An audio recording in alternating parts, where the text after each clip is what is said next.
이 시간 우리 함께 보고자 하는 말씀인데요. 마가복음 1장 15절입니다.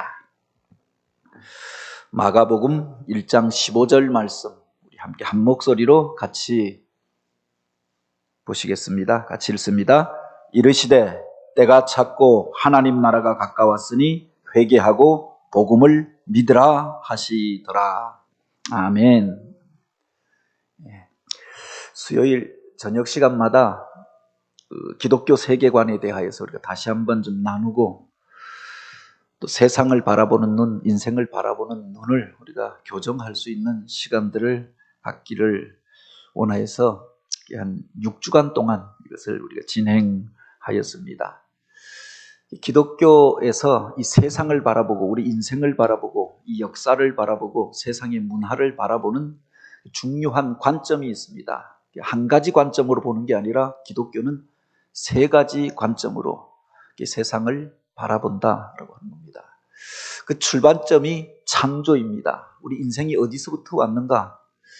바로 이 역사는 어디서부터 시작되어졌는가? 그 존재의 근원과 이유에 대하여, 원인에 대하여서 그렇게 성경이 대답하고 있는데 태초에 하나님이 천지를 창조하시니라라고 하는 선언으로 시작되어지죠. 이 세상은 우연히 생긴 것이 아니라 하나님의 창조에 의하여서, 하나님의 계획에 의하여서 하나님의 형상으로 인간이 만들어지고 하나님의 선하심을, 그 계획을 쫓아서 그렇게 조화로운 세상이 창조되어졌음을 성경은 기록하고 있죠. 그러면 이 세상에 부조리한 문제들, 악과 비참의 문제들, 이 재앙과 죽음은 어디서부터 왔느냐? 성경은 여기에 대하여 진단하면서 모든 사람이 죄를 범하였음에 하나님의 영광에 이르지 못하게 되었다. 인생이 하나님을 떠나면서 이 땅에 그 죄가 들어오고 그리고 하나님을 떠난 것들로 인하여서 바로 이와 같이 죽음의 문화가 시작되어지고 세상 가운데 여러 가지 문제가 발생하게 되어졌음을 이야기합니다. 그것이 바로 타락이지요. 현실 속에서 우리가 만나는 인간 속에 바로 죄가 담겨져 있다. 세상에서 우리가 접하게 되는 그 문제 속에 타락의 문제가 있다.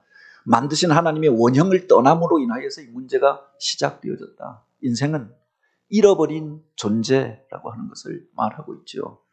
그렇다고 해서 이 세상을 포기하는 것이 아니라 여기에 대한 문제의 해결책을 성경이 같이 이야기하고 있는 겁니다. 그게 바로 구속이죠. 다른 종교에서는 원래 세상이 이렇다라고 이야기합니다. 불교에서는 그 인생의 문제를 이야기하면서 진단하면서 일체계고 고집멸도라고 이야기합니다. 세상의 모든 것은 고통의 연속이고 우리가 집착하기 때문에 생긴다. 그래서 포기하고 살면은 이 세상은 어차피 악할 수밖에 없고 어차피 고통의 연속일 수밖에 없는데 우리가 그것을 해결하려고 하면 할수록 집착하면 할수록 고통이 심하여질 뿐이다. 어쩔 수 없이 이 세상은 그렇게 되어져 있다. 그 윤회의 굴레 안에서 우리가 헤어나올 수 없다라고 이야기합니다. 원래 그런 걸 인정하라라고 하는 거죠. 세상 가운데서 그렇게 세상의 여러 가지 악함과 부조리와 인간에 대해서 회의적인 이야기들을 하는 이들이 얼마나 많이 있습니까? 그러나 성경은 그럼에도 불구하고 바로 그 인생이 변화될 가능성을 가지고 있다. 하나님께서 이 땅을 구원하실 그 놀라운 계획들을 가지고 있다. 그것을 이야기하죠. 이게 바로 구속의 복음입니다. 그래서 세상을 바라볼 때도 이 세 가지 관점으로 같이 보아야 한다. 만원경을 가지고 세상을 보면 그것을 더 분명하게 볼 수가 있죠. 그 만원경 안에는 바로 대가 있고 오목렌즈가 있고 볼록렌즈가 있는 겁니다. 더 자세히 볼 수도 있고 더 확대해서 볼 수도 있고 그것이 겹쳐지면서 거리가 조절되면서 그 사물을 보다 분명하게 볼 수가 있잖아요. 기독교가 세상을 바라보는 관점 안에 오목렌즈가 있고 볼록렌즈가 있는데 그것을 조화롭게 우리가 볼 때 그 사람에 대해서 이 세상의 현상에 대해서 역사에 대해서 바로 파악할 수 있다라고 하는 거죠. 그게 뭐냐? 그 렌즈가 뭐냐? 창조, 타락, 구속이라고 하는 세 가지 관점이다라고 하는 겁니다. 바로 하나님이 세상을 이처럼 사랑하사 독생자를 주셨으니 이는 저를 믿는 자마다 멸망치 않고 영생을 얻게 하려 하심이라. 우리가 타락하였지만 죄를 범하였지만 멸망에 이를 수밖에 없는 존재가 되어졌지만 하나님께서 우리를 포기하지 아니하시고 사랑하셔서 예수 그리스도를 보내어 주시고 그분 안에 오늘 우리의 구원의 약속이 담겨져 있음을 이야기합니다. 이것을 가리켜서 우리가 복음이라고 이야기하죠. 이것은 신약 성경에 와서 예수님을 통하여서 처음 전하여졌던 것이 아니라 이미 창세기에 보면은 바로 이 원복음이 기록되어져 있지요. 바로 인간을 유혹하여서 타락하게 하였고 내가 하나님처럼 되리라 하나님의 말씀을 왜곡하여서 인간을 미혹하여 그렇게 죄 가운데 빠져들게 하고 하나님의 언약을 깨뜨리게 하였던 마귀 사단을 향하여서 바로 하나님께서 하셨던 말씀이 있습니다. 내가 너로 여자와 원수가 되게 하고 너와 여자의 후손도 원수가 되리니 여자의 후손이 너의 머리를 밟을 것이고 너는 그의 발꿈치를 상하게 하리라. 여기에 보면 뜬금없이 창세기에 여자의 후손이 등장하는 겁니다. 그가 누구인가? 마귀 사단의 권세를 완전히 깨뜨려버리고 그 머리를 밟아버릴 것이다. 너는 고작하여야 너를 밟는 그 여인의 후손의 발꿈치를 깨물게 될 것이다. 그 정도 그렇게 이야기가 되어져 있죠. 구약 성경에서는 이 말이 무슨 말인가 이해가 되어지지 아니하였습니다. 그러나 어찌되었든 마귀 사단의 권세, 죽음의 권세, 우리를 미혹하는 세력들을 깨뜨릴 그분에 대한 약속이 이미 창세기에 기록되어져 있는 겁니다. 인간이 타락하였는데 타락하자마자 바로 그 타락의 원인을 제거하고 인간을 구속할 그 약속을 주셨던 거죠. 그래서 이 창세기 3장 15절을 가리켜 원복음이라고 이야기합니다. 구약 성경은 이러한 약속들로 가득 차 있는 겁니다. 인간이 타락하였는데 하나님을 떠났는데 바벨탑을 쌓아서 우리가 하나님처럼 되겠다.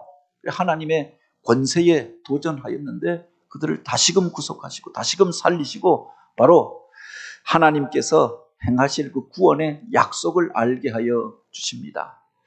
하나님의 구원의 계획들이 구약 성경에 보면 계속하여서 기록되어져 있죠. 여자의 후손을 통하여서 또는 아브라함의 씨를 통하여서 아브라함을 부르시고 본토 친척 아비집을 떠나게 하십니다. 그 바벨탑이 있던 그 땅, 인간이 문명을 만들어서 하나님 앞에 대항하고 그렇게 스스로를 세우고자 하던 그 땅을 떠나게 하십니다. 그리고 내 씨로 대적의 문을 얻게 할 것이고 내가 복의 근원이 되게 할 것이다. 너의 씨로 말미암아 천하 만민이 복을 얻게 되리라 약속하여 주십니다.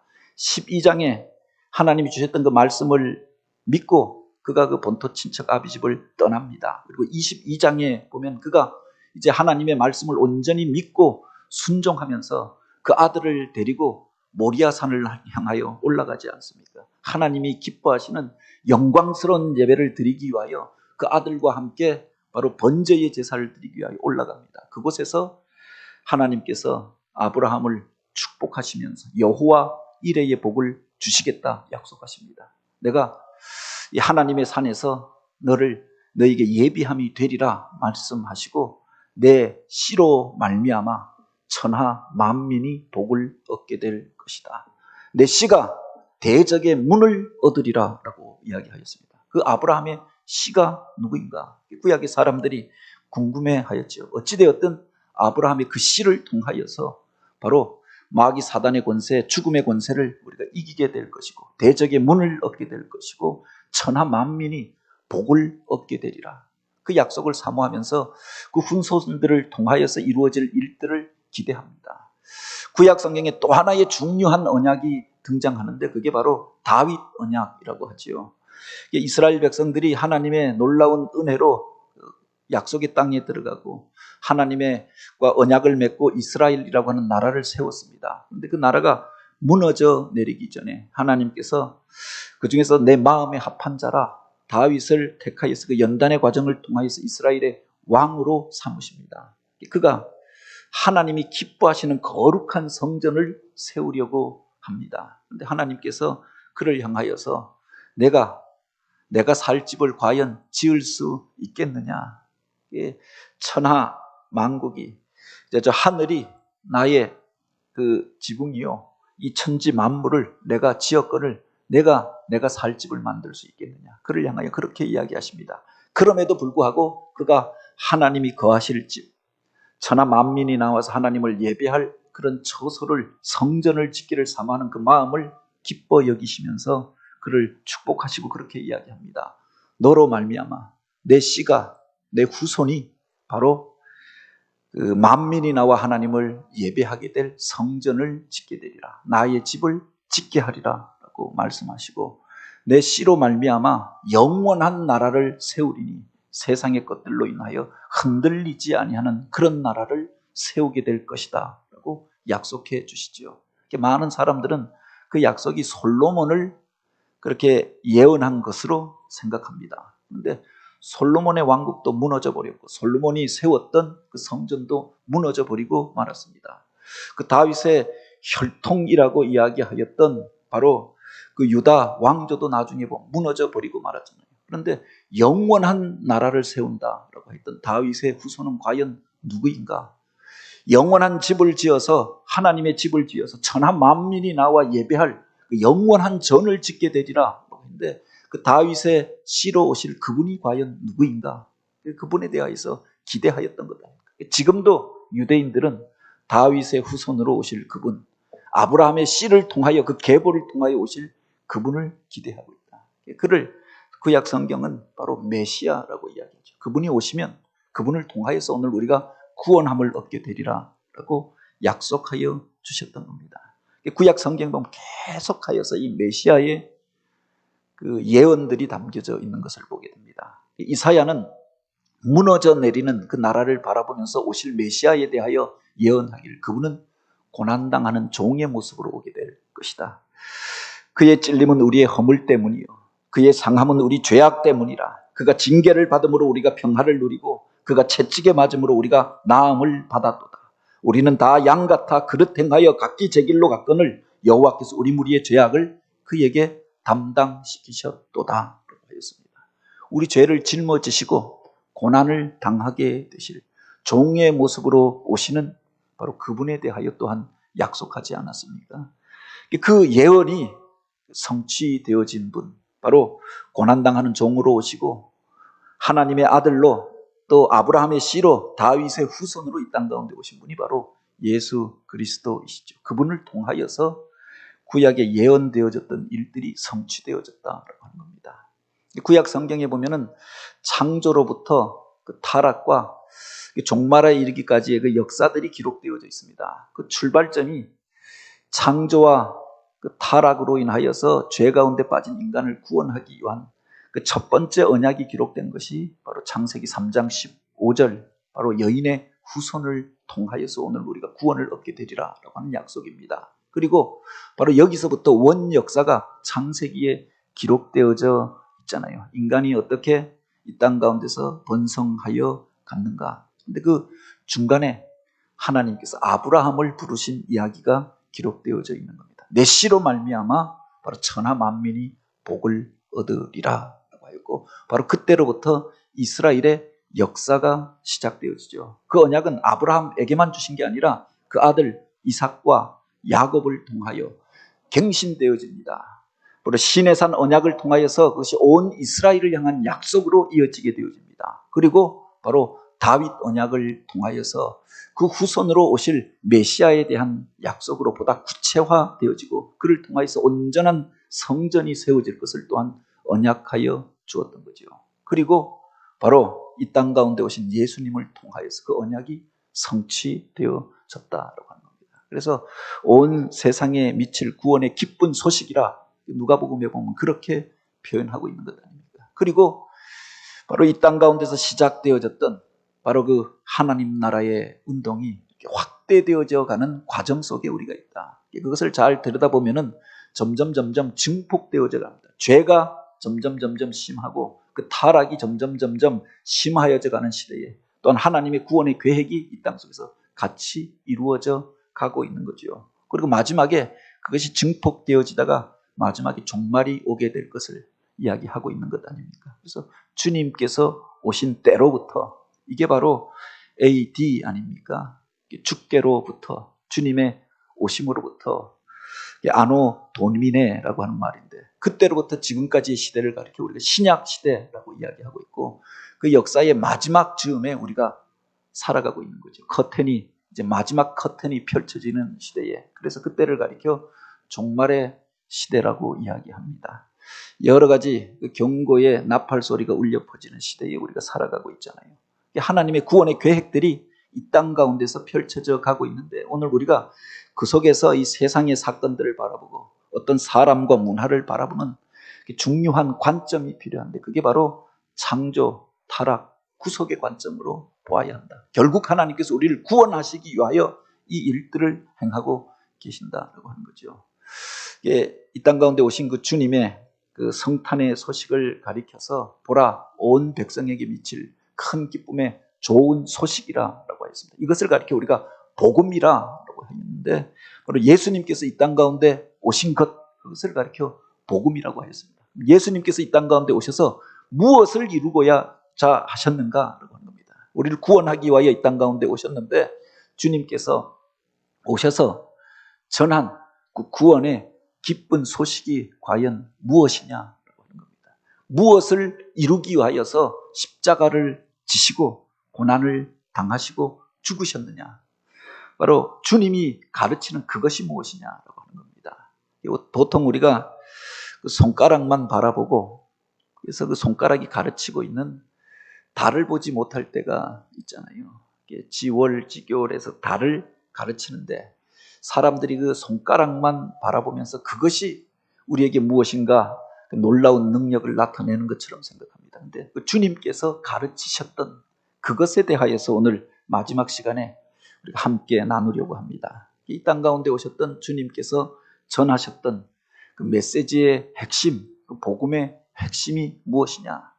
마가복음 1장 15절에 보면은 예수님께서 공생애를 시작하시면서 처음으로 선포하셨던 메시지가 기록되어져 있습니다. 때가 찼고 하나님 나라가 가까웠으니 회개하고 복음을 믿으라라고 했습니다. 그 복음이 뭐냐? 하나님 나라가 가까웠다. 그 하나님 나라가 우리 가운데 이제 임재하였다. 이것을 믿으라라고 하는 거죠. 예수님 설교의 그 핵심은 하나님 나라를 향하고 있습니다. 그래서 신약 성경을 이해하고 하나님의 역사를 이해할 때 우리가 그 속에서 주목하여 보아야 할 것이 바로 여기에 있는 겁니다. 물론 그 속에 도덕적인 교훈도 있고 윤리적인 삶에 대한 가르침도 있습니다. 교회가 무엇을 해야 하고 성도들이 어떻게 살아야 하고 뭐 이런 것들을 가르치고 있죠. 그런데 그 모든 가르침이 향하고 있는 게 뭐냐? 그게 바로 하나님 나라를 향하고 있다라고 하는 겁니다. 마태복음에도 보면은 바로 이때부터 예수께서 비로소 전파하여 이르시되 회개하라 천국이 가까웠느니라. 마태복음, 마가복음에 보면 공히 예수님께서 처음으로 바로 공생애를 시작하시면서 외쳤던 그 메시지의 핵심이 하나님 나라를 향하고 있다. 우리가 하나님 나라를 떠나 있고 하나님 없이 살아왔음 우리들의 삶을 회개하고 돌이켜서 복음을 믿으라. 그리고 하나님 나라가 가까웠다. 선포하였던 거죠. 마태복음 5장에 보면은 우리가 팔복이라고 하여서 천국 백성의 참된 복에 대하여서 이야기합니다. 그 5장부터 쭉 이어지는 그 말씀을 가리켜 산상수훈이라고 하는데 천국 백성의 생활 헌장이라고도 이야기하죠. 그 첫 출발이 뭐냐? 심령이 가난한 자는 복이 있나니 천국이 저희 것임이요. 하나님 나라를 한자로 표현한 것이 천국이 아닙니까?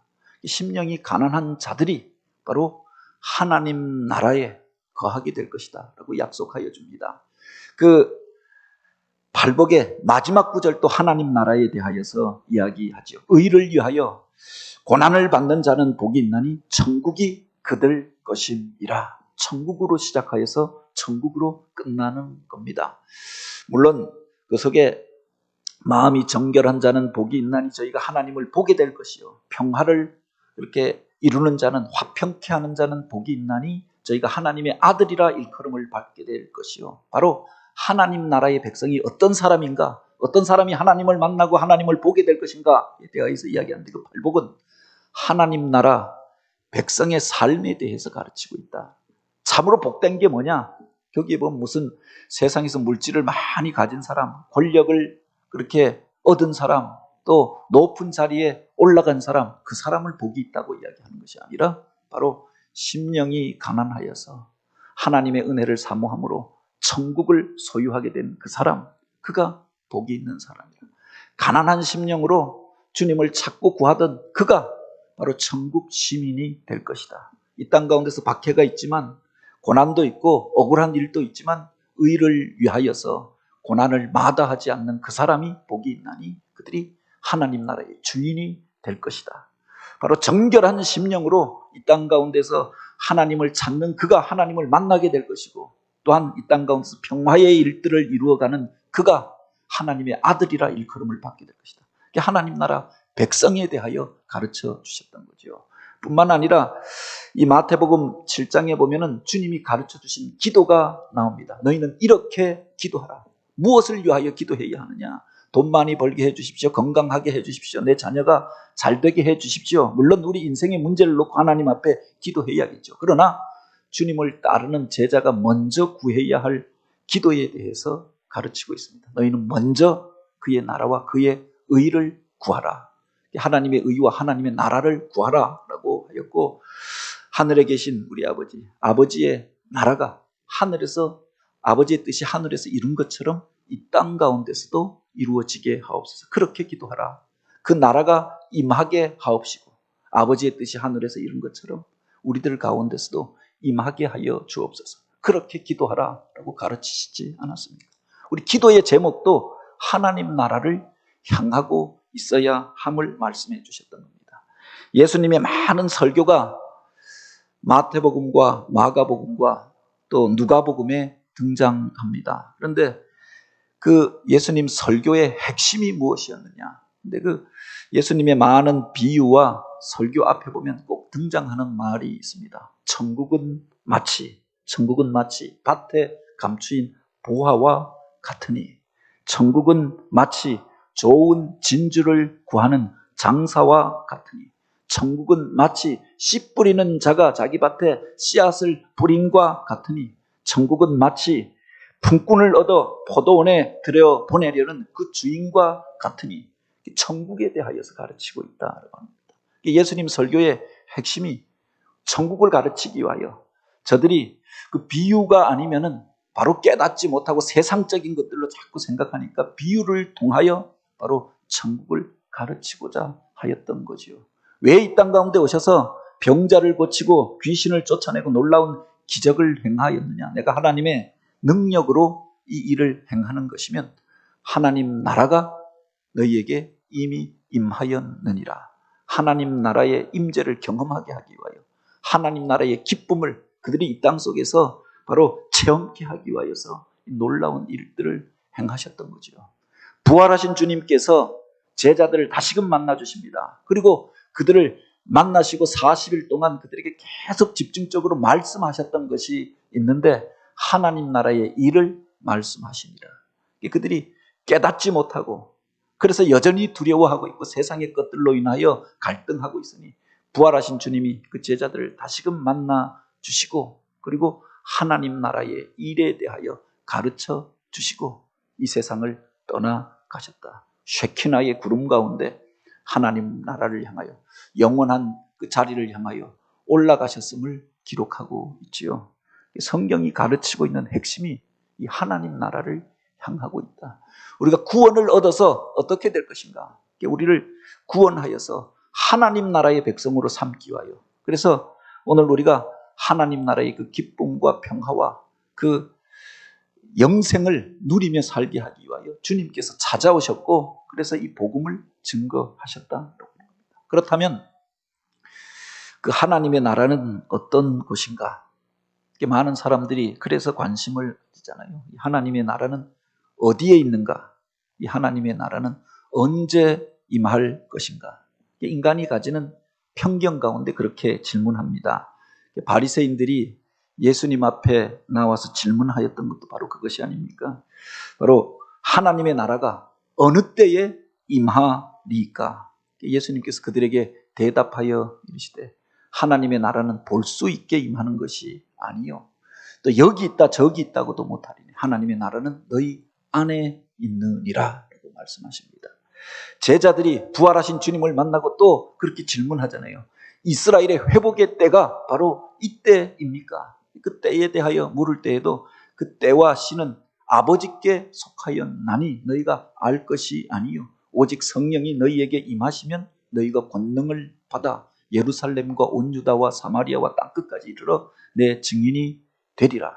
성령이 우리 안에 임하시면 하나님 나라의 능력과 그 기쁨을 우리가 경험하게 돼요. 그를 통하여서 그가 속한 자리가 하나님의 나라로 바뀌어지게 될 것을 약속해 주셨던 거죠. 우리가 보통 국가를 이야기할 때 고등학교 사회책에 나오는 이야기인데 국가의 구성 요소가 있다고 이야기합니다. 그것을 가리켜 영토, 주권, 그리고 국민이라고 이야기하죠. 그래서 그 나라가 구성되려고 하면 그 나라가 이 땅 가운데 서려고 하면 먼저 영토가 있어야 한다. 땅이 있어야 한다라고 생각합니다. 뿐만 아니라 그 나라의 백성이 있어야 하잖아요. 땅은 있는데 백성이 하나도 살고 있지 않다면 그것을 나라라고 할 수가 없잖아요. 국민이 있어야 하는 거죠. 그리고 세 번째, 주권이 있어야 하는 겁니다. 그런데 일제시대 때 일본 사람들이 우리나라에 와서 바로 주권을 빼앗아 간 겁니다. 자기가 이 나라의 주인이 되고 일본의 천황이 이 땅의 주인이 되어 버린 겁니다. 주권을 잃어버렸잖아요. 그런데 땅도 있었고 국민도 있었습니다. 이 조선 반도에 많은 사람들이 살고 있었고 그 땅이 어디로 간 게 아니잖아요. 그런데 나라를 잃어버렸던 겁니다. 주권이 없으니까 바로 우리가 그것을 나라라고 그래서 말하지 못하고 식민지가 되어졌다고 이야기하지 않았습니까? 그런데 또한 우리가 기억해야 할 것이 그 땅이 없었는데 바로 주권이 있고 또 그것을 믿는 국민들이 있었을 때 그것을 우리가 또한 나라라고 이야기하는 겁니다. 우리나라에 건국에 대한 논쟁이 있었습니다. 그런데 사실은 우리가 어떤 사람들은 1948년을 우리나라 건국일이라고 이야기하는 사람들이 있죠. 그런데 사실은 우리나라 헌법에 보면은 우리나라는 대한민국은 언제 건국되어졌느냐? 1919년에 건국되어졌다라고 이야기합니다. 그때는 일제가 이 땅을 압제하고 그래서 빼앗아갔던 시기였습니다. 그런데 3.1 독립운동이 일어나게 되고 전국에서 그렇게 들불처럼 사람들이 우리는 자주국이고 바로 일제의 식민지 백성으로 노예로 살 수가 없다. 그리고 만세운동이 일어나게 되어지죠. 그리고 바로 그 대표자들이 모여서 정부를 구성하게 되어진 겁니다. 우리가 독립을 선언했으니 3.1 운동을 지나면서 민족 대표들이 모여서 이 땅의 독립국임을 선포하였습니다. 자주 독립국임을 선포하였으니 이제 나라를 건설해야 할 것이 아닌가. 그래서 임시정부가 세워지게 됩니다. 만주에서 또 국내 한성에서 또 간도에서 그리고 상해에서 여러 곳에서 정부가 구성되어지고 그 대표들이 모여서 상해에서 연합하여서 의정원을 결성하고 이제 대한민국 헌법을 만들고 그 나라 이름을 이제는 더 이상 조선시대처럼 왕이 아니라 민주공화국을 세우자. 국민이 주인된 나라를 만들자라고 했고 그 대표들이 모여서 헌법을 제정하고 그래서 1919년 8월에 바로 대한민국 임시정부가 구성되어졌던 겁니다. 땅은 한성에 와서 이 땅에서 정부 행세를 하지 못하였습니다. 그런데 이 땅의 많은 국민들이 임시정부의 기대를 가지고 모르게 그곳에다가 헌금을 내고 세금을 내고 하는 사람들이 있었고 그곳에서 이미 정부가 구성되어져서 나름대로 광복군이 만들어지고 경찰이 만들어지고 내무부가 만들어지고 그래서 독립을 준비하는 일들을 행하였습니다. 그리고 1945년 8월 15일 일본이 패망한 이후에 바로 이 땅 가운데서 잠시 피하여 있었던 이 정부가 국내에 들어와서 정통성을 가진 정부로 세워지게 되어졌다. 그래서 해방된 이후에 1948년 8월 15일에 바로 그 첫 번째 제1공화국이 수립되어지고 정부가 수립되어졌지만 그 정통성은 지금 이 나라가 세워진 게 아니라 1948년에 대한민국이 세워진 게 아니라 1919년에 세워졌다. 온 국민이 일어나서 그 나라를 세우길 원하였고 땅은 없었지만 중국 땅에 가서 임시정부로 세워졌지만 그 정통성이 바로 여기서부터 시작되어졌다라고 선언했던 거죠. 역사학을 이야기하려고 하는 게 아니라 바로 하나님의 나라가 이와 같다라고 하는 겁니다. 가장 중요한 게 무엇이냐? 국가를 이루는 그 3요소 가운데서도 주권이 가장 중요하다. 그 주권이 어디에 있느냐에 따라서 그 나라의 모습이 바뀌어지게 되어지는 거죠. 그것이 왕에게 있다. 왕정 국가인 겁니다. 천황이 이 나라의 주인이다. 천황제 국가가 되어지는 거죠. 총통이 이 나라의 주인이다. 그럼 총통제 국가가 되어집니다. 그 주권이 국민에게 있다 하면 그것이 민국이 되어지고 민주주의 국가가 되어지는 거죠. 그런데 하나님의 나라는 뭐냐? 그 주권이 하나님에게 있다라고 하는 겁니다. 가장 중요한 것이 바로 여기에 있는 거죠. 하나님이 다스리시는 나라가 하나님의 나라인 겁니다. 그 땅은 국내일 수도 있고 국외일 수도 있고 바로 이 땅일 수도 있고 영원한 나라, 이 세상을 벗어나 있는 4차원의 공간일 수도 있다라고 합니다. 그러나 하나님이 다스리는 그곳이 하나님의 나라라고 하는 거죠. 주권이 하나님에게 있을 때 그것을 하나님 나라라고 이야기하는 겁니다. 내 마음속에 하나님께서 내 인생의 주인이 되시고 내가 그 말씀을 쫓아서 살아가겠는 하나님의 법을 쫓아 살겠나이다. 내 마음속에 하나님의 나라가 임재하게 되어지는 거죠. 이것을 가리켜 심령천국이라고 이야기합니다. 그 가정 안에서 물질이 목적이 아니라 유격이 목적이 아니라 바로 세상에 거주한 그 집이 목적이 아니라 하나님이 우리 가정의 주인 되어 주시고 우리 가족들이 그렇게 날마다 하나님을 찬양하고 하나님의 백성으로 구별된 삶을 살겠습니다. 그 가정이 천국이 되어지는 겁니다.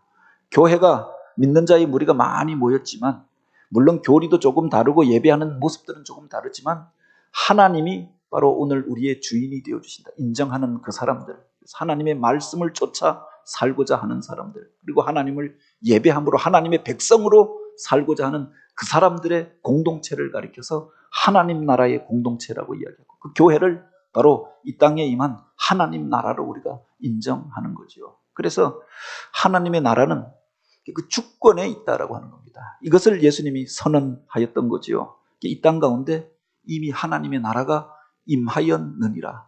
이곳에서 하나님의 능력이 나타나고 있다고 하면 하나님의 영이 운행하고 우리를 다스리고 있다고 하면 그 영으로 우리가 하나 되어져 있다고 하면 여기에 하나님 나라가 임하였다라고 선언하였던 거죠.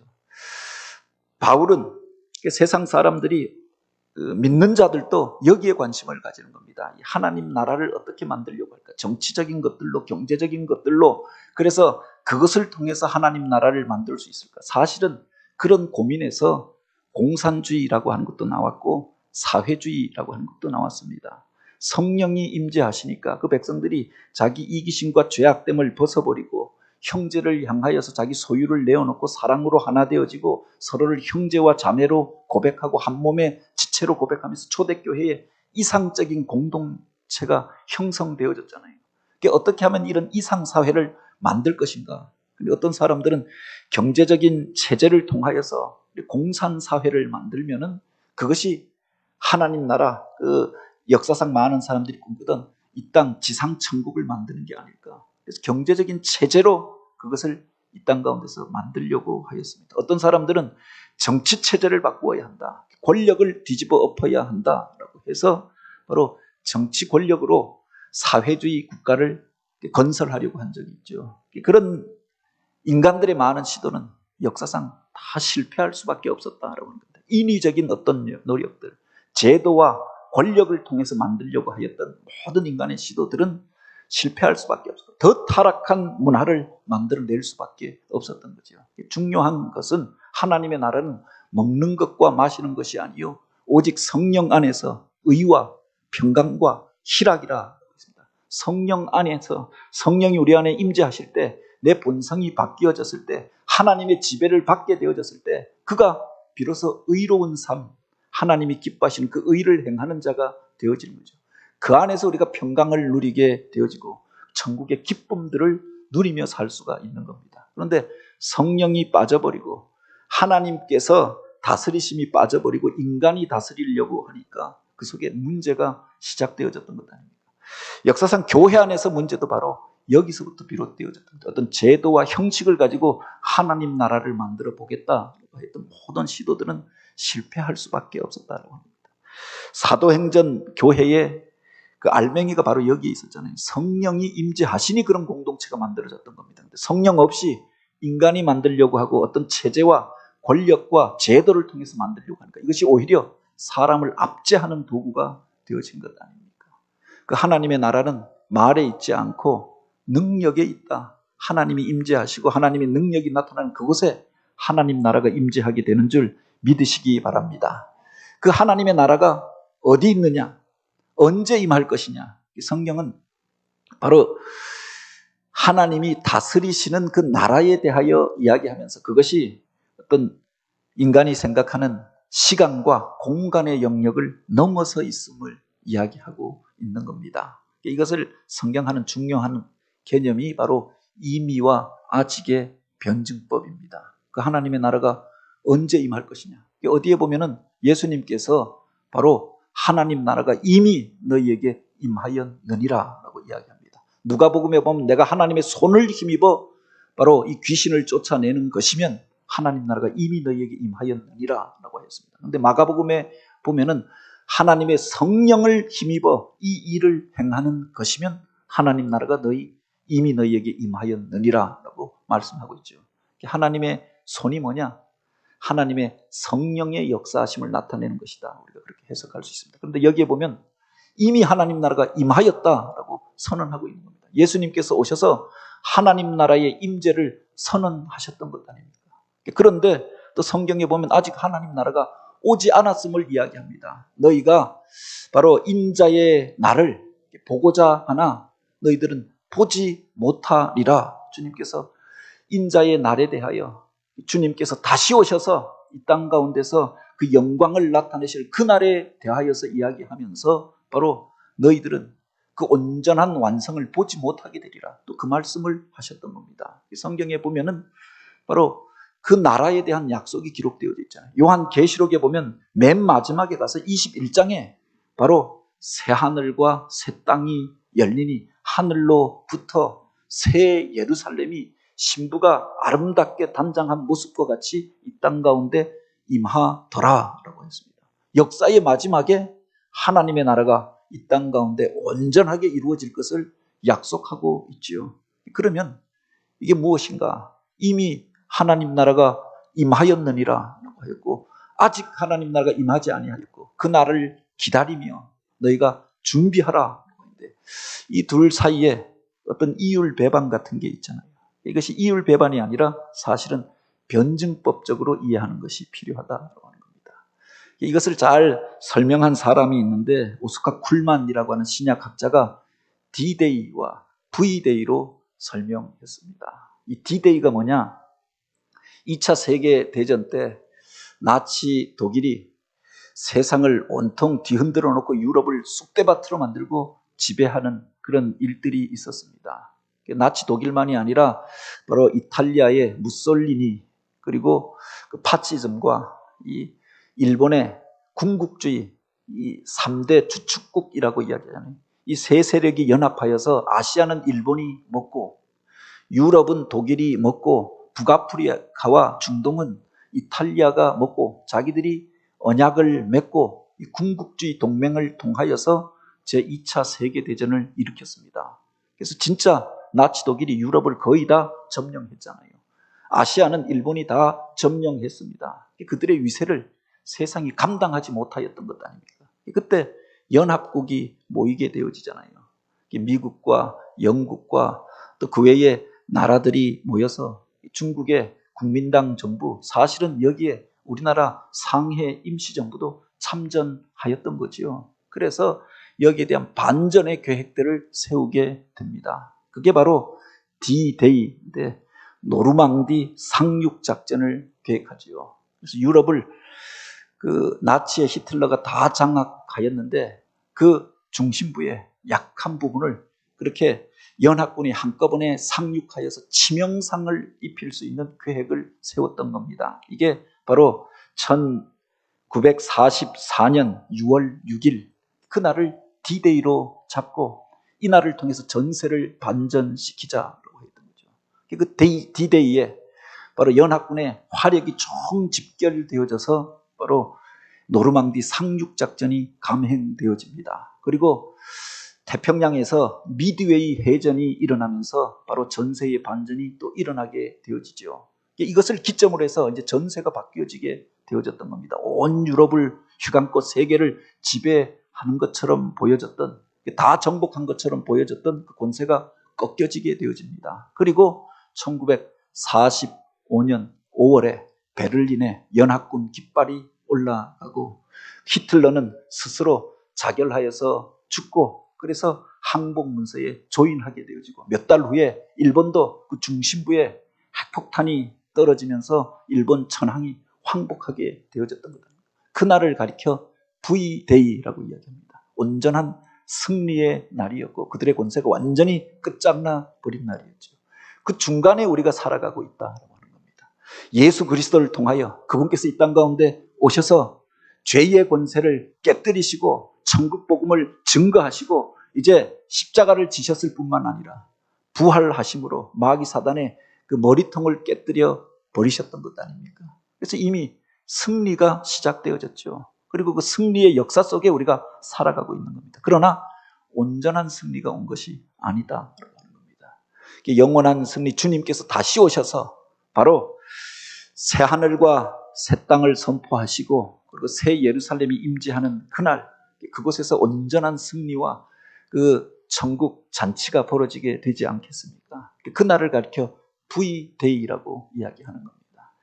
우리가 그 중간에 살아가고 있다라고 하는 겁니다. 그 잔당들이, 마귀 사단의 무리의 그 잔당들이 끊임없이 인간들을 뒤흔들어 놓고 미혹하고 악독한 일들을 행하는 거죠. 요한계시록에도 보면 마지막에 7 대접이 쏟아진 이후에 바로 새 하늘과 새 땅이 열리고 예수 그리스도께서 다스리시는 천년 왕국이 열려지게 됨을 약속하고 있는 겁니다. 마지막 마귀 사단이 발악하는 시대, 그래서 세상에 어둠이 지배하는 것 같고 이전에 겪어보지 못하였던 재앙이 일어나는 시대에 우리가 살아가고 있습니다. 6.25 전쟁의 와중에도 그러하잖아요. 이 전쟁이 전세가 반전되어지는 과정에 보면 꼭 그런 상륙작전 같은 역전의 사건이 있습니다. 인천 상륙작전을 통해서 전세가 역전되어지잖아요. 사실은 공산군이 언제 가장 악독한 일들을 많이 했느냐? 인천 상륙작전이 벌어지고 그들이 폐색이 짙어지면서 패퇴하고 올라갈 때, 도망갈 때 바로 악한 일들을 많이 했던 겁니다. 처음에는 내려와서 인심을 얻으려고 무슨 인민위원회 조직하고 각 지역마다 뭐 사람들에게 그렇게 완장 채워지고 그래서 무슨 부녀위원장, 청년위원장 막 사람들을 세우고 자기 편으로 만들려고 하였죠. 그런데 전쟁의 폐색이 짙어지니까 도망가면서 나중에 자기들에 대하여서 이렇게 대항할 것 같은 사람들을 죽이고 올라갔던 것 아닙니까? 쫓겨가면서 그들이 게릴라전을 펼치면서 이른바 빨치산이 되어져서 각 마을마다 약탈하면서 불지르고 죽이는 일들을 행하였던 거죠. 지금 우리가 그런 시대에 살아가고 있다. 마귀 사단이 그 권세가 꺾이고 그러면서 패퇴하는 과정 속에 있는 거죠. 잠시 잠깐 어려운 일들이 있다고 해서 우리가 낙심하지 말아야 할 것이 그 속에 이미 우리는 승리한 싸움을 싸우고 있는 겁니다. 그 D-Day가 지나서 주님께서 오신 그 이후로부터 우리가 보기에는 그 날이 긴 것처럼 여겨지는데 벌써 2000년이 지나지 않았습니까? 그만큼 끈질기게 마귀 사단이 저항하고 있는 것 아닙니까? 그런데 주님의 나라가 확장되어져 가고 있고 주님의 문화가 이 땅 가운데 전파되어지고 있고 땅끝까지 이르러 그 복음이 전파되고 있고 많은 사람들이 하나님을 믿고 하나님 앞에 나오고 있는 시대가 아닙니까? 그 반대에서 또 교회를 향한 그 악랄한 탄압과 또 박해가 같이 이어지는 시대에 우리가 살아가고 있다. 그때 믿음을 지키고 그 확신을 가지고 하나님 나라의 복음을 증거하는 사람들, 그들이 바로 하나님 나라의 백성이 아닙니까? 바로 우리가 하나님의 성령을 힘입어 바로 이 일을 행하는 것이면 하나님 나라가 이미 우리 가운데 임하였다라고 하였습니다. 우리들이 삶 속에서 하나님이 이미 행하셨던 일들이 있지 않습니까? 그 하나님 나라의 백성으로 우리가 이미 살아가고 있는 겁니다. 그런데 그 하나님 나라를 우리가 온전히 누리기 위하여서 우리 자신을 훈련하고 영적 싸움에서 승리하기 위해서 우리 자신을 지키고 무장하고 훈련하는 것들이 필요하겠죠. 이 기독교 세계관의 역사는 창조로부터 시작되어졌습니다. 근데 그 창조로 끝난 게 아니라 바로 계속적인 창조 과정 속에 마지막에 새 하늘과 새 땅, 새 예루살렘에 대한 약속으로 끝나고 있는 겁니다. 그 속에 동산에서 성까지의 진보의 역사를 같이 이야기하고 있다고 하는 겁니다. 그냥 동산에 머물러 있는 것이 아니라 마귀 사단의 권세가 있고 대항하는 일들이 있어서 그 속에서 하나님의 의가 확대되어지고 하나님의 복음이 전파되어지고 하나님을 믿는 백성들이 더욱 번성하여져 가는 방향으로 역사가 진행되어져 가고 있는 겁니다. 반면에 악도 진보하고 있다는 겁니다. 그 죄악된 것들이 과거에는 고작하여야 그렇게 조금 음란하고 다른 사람 것 빼앗는 정도였는데 이제 전쟁을 하여도 규모가 점점 커지잖아요. 그 악한 일들의 규모가 더 커지고 더 악랄해지는 시대에 우리가 살아가고 있다는 겁니다. 그 마지막 파국을 향하여서 이 역사가 지나가고 있는 거죠. 그 속에서 하나님께서 당신의 창조를 완성시켜 가고 있다. 그래서 그 창조 세계의 회복이 하나님 나라이기도 하고 바로 그것이 단순한 에덴 동산으로 돌아가는 것이 아니라 하나님의 섭리가 하나님의 구원 계획들이 이 땅 속에서 온전히 성취되어지는 그때를 가리켜 하나님 나라라고 이야기를 하는 거죠. 원하고 바라기는 우리들 심령 안에서 하나님의 주권을 인정하면서 그 천국의 기쁨을 우리가 누리며 살기를 원합니다. 우리 교회가 하나님의 주권과 다스림을 인정하는 하나님 나라의 공동체가 되기를 원합니다. 이 땅 가운데서 이 하나님 나라의 복음을 우리가 증거함으로 주님께서 오실 그때 승리하는 자로 여호와 니시 승리의 깃발 되신 주님 바라보며 그래서 끝까지 그 사명의 길을 달려가서 결국은 어린 양의 혼인잔치에 천국에 바로 오늘 우리가 모두 함께하여서 만나고 주님을 찬양하고 또 그 축제의 자리 가운데 설 수 있는 모두가 되어지길. 먼저 가는 분들도 있고 늦게 가는 분들도 있죠. 사랑하는 우리 집사님 또 오늘 새벽에 이 세상을 떠나가셨는데 천국에 가면 다 우리가 만나게 되지 않겠습니까? 계시록에 보면 그 이야기를 기록하고 있잖아요. 먼저 간 성도들이 바로 하나님의 보좌 앞에서 주님을 찬양하는 모습들에 대하여서 이야기를 하고 있는 겁니다. 단지 육신이 전부가 아니라 이 땅이 전부가 아니라 또 영원한 나라를 바라보면서 바로 오늘 우리가 그 소망 가운데 맡겨진 사명을 감당하며 승리하는 삶을 살게 되길 주님의 이름으로 축복합니다.